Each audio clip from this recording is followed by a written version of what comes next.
जुड़वा ड्रामे की अगली किस्त में आप देखेंगे कि ज़ाहरा ने अपने वालिद को फ़ोन करके कुछ दिन यहाँ रहने की इजाज़त तो मांग ली है, लेकिन मुझे लगता है कि मज़हर साहब इतने दिन इंतज़ार नहीं करेंगे। वो लाज़मन इस बात की तह तक पहुँचने के लिए हैदराबाद आने की कोशिश करेंगे कि आखिर ज़ाहरा किन लोगों के लिए इतनी परेशान है और कौन सी फैमिली है जो इनकी बेटी के साथ इतनी अटैच है कि इनकी बेटी अपने बाप के घर को छोड़कर वहाँ रहने की इजाज़त मांग रही है।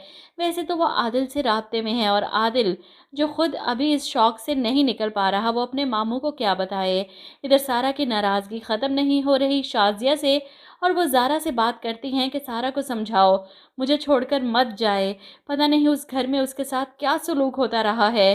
जिस पर ज़ारा तसल्ली देती है कि आप परेशान मत हों, सारा का वहाँ बहुत ख्याल रखा गया, ख़ास तौर पर उसकी अम्मी तो बहुत अच्छी हैं। ये सुनकर शाज़िया हैरान होती है, तो क्या तुम्हारे बाप ने दूसरी शादी कर रखी है? सारा अपनी माँ की तरफ देखकर मुस्कुराते हुए सवाल करती है। आप कहीं जेलस तो नहीं हो रही? इस पर शाज़िया फौरन भड़क जाती है। मैं क्यों जेलस होंगी? एक शादी करें 10 शादियां करें, मुझे क्या फ़र्क पड़ता है? ज़ारा अपनी माँ को देखकर मुस्कुराती है। जिस तरह वो रिएक्ट कर रही हैं, फ़र्क तो इन्हें पड़ा है। खैर, ज़ारा अपनी माँ से सवाल करती है कि मम्मा, मुझे एक बात समझ नहीं आ रही कि फ़रहत फुप्पो इस सारी साजिश के पीछे हैं, तो इन्होंने सारा को तो रख लिया लेकिन मुझे नहीं रखा। जिस पर शाज़िया कहती हैं कि इस सवाल का जवाब तो फ़रहत से मैं खुद लूँगी। इन्हें जितना गुस्सा है उस औरत पर, ना सिर्फ इनका घर बर्बाद किया बल्कि झूठ बोला कि मेरी बेटी मर गई है। फ़रहत के गिर्द घेरा तंग होने लगा है और वो वक्त दूर नहीं जब मुझे लगता है कि मज़हर साहब के सामने अपनी बहन की हकीकत खुलेगी, और ये भी कि इनके बेटे कासिम की मौत की ज़िम्मेदार भी फ़रहत बेगम है।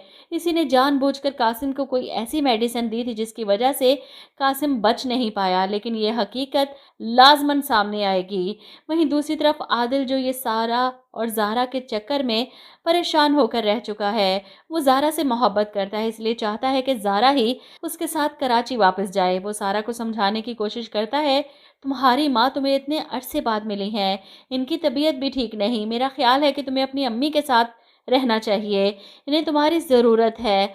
जिस पर सारा कहती है कि ज़ारा है यहाँ, संभाल लेगी इन्हें, मुझे तो वैसे भी वापस जाना है हर हाल में, मेरा यहाँ रुकना मुनासिब नहीं। आदिल को हैरत होती है सारा की बात सुनकर, क्यों मुनासिब नहीं है? तुम्हारी माँ का घर है। लेकिन सारा, जब इन्हें माँ ही नहीं मानती तो यहाँ रुक कर क्या करेगी?